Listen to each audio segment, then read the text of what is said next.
Medicinal and aromatic प्लान्ट्सको चाहिँ भिजिटमा आछौँ यो गोदावरीमा।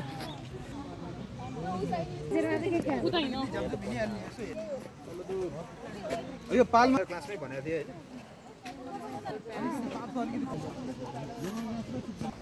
खसखस भनेको यसको सर्पगन्धा हेर त सबैले इलाइची सुन है सर्पगन्धा यसको चाहिँ अब रुट मैले भने रुट चाहिँ सर्प जस्तो हुन्छ कहिले 40 सेन्टिमिटरसम्म हुन्छ यसलाई चाहिँ खनेर मैले हार्भेस्टिङ पनि सोचेको थिएँ नि तिमीहरूलाई खनेर चाहिँ यसको रुट हार्भेस्ट गर्ने हो हैन सर्पगन्धा भयो। अब यो चाहिँ लगभग 2 वर्षपछि हार्भेस्टिङ गरिन्छ यो त पेरिनियलै छ। अब यो यसको फ्लावरिङ भइन्छ हैन फ्लावरिङ भएपछि रेड कलरको फ्रुट चाहिँ पाकेपछि त्यो देखिन्छ अगाडि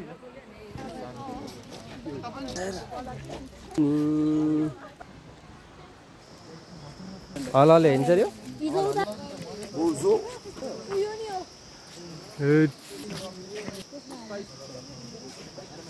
कडी पत्ता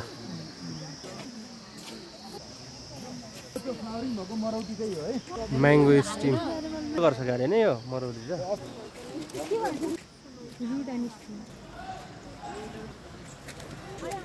एउटा भिडियो त बोलेको त म बनाइहाल्छु हुन्छ कि है यहाँ छ कि त्यहाँ बिना नाम सिप्लिकान थाहा तिमीलाई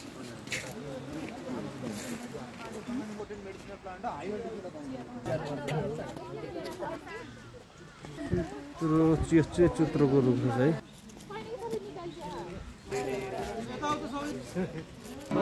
लडसन यो लडसन हो है यसको पातबाट ट्याक्सोल केमिकल निकालिन्छ जसको चाहिँ क्यान्सरको औषधि anti tumour anti cancer property हुन्छ लडसनको चाहिँ। अब पहिला चाहिँ नेपालबाट एकदम धेरै चोरी तस्करी भएको थियो अहिले चाहिँ कमर्सियल कल्टिभेसन एकदम धेरै हुन्छ यसको अनि यसको पात यो चाहिँ लगभग 30 रुपियाँ 40 रुपियाँ केजीमा चाहिँ बेच्छन् एउटा बोटबाट लगभग 3-4 हजार किलो हुन्छ है कमर्सियल कल्टिभेसन यो चाहिँ घिउ कुमारीको फ्लावर है यहाँ सरको अगाडि चाहिँ घिउ कुमारीको फ्लावर देखिरहनु भएको छ। अलिकति चिसो भइरहेको ठाउँमा एकदमै धेरै उडीको रूपमा अभिजालो लोड सल्लाहको रुख है गाइस कनी के फुल जिनको सबभन्दा पहिला ओरिजिन भएको सबभन्दा बुढो प्लान्ट चाहिँ हो थाहा होला नि तिमीहरूलाई कास्टर जिनको यसको फ्रुटबाट चाहिँ ओइल निकालिन्छ हैन एकदम के रे कस्मेटिक पर्पजमा युज हुन्छ बढी हजुर स्किनको लागि अन्डी र अन्डी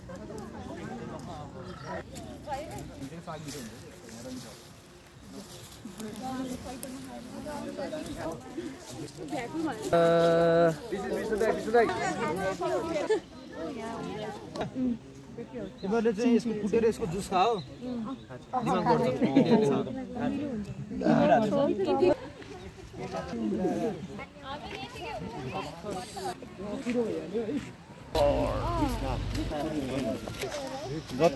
यो दाँत मुन्न यो चाहिँ पाखनबेत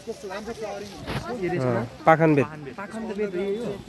हजुर ढुङ्गा रकमा हुने हुन्छ त्यहाँ नटेको गाई यो चाहिँ पाखनबेत है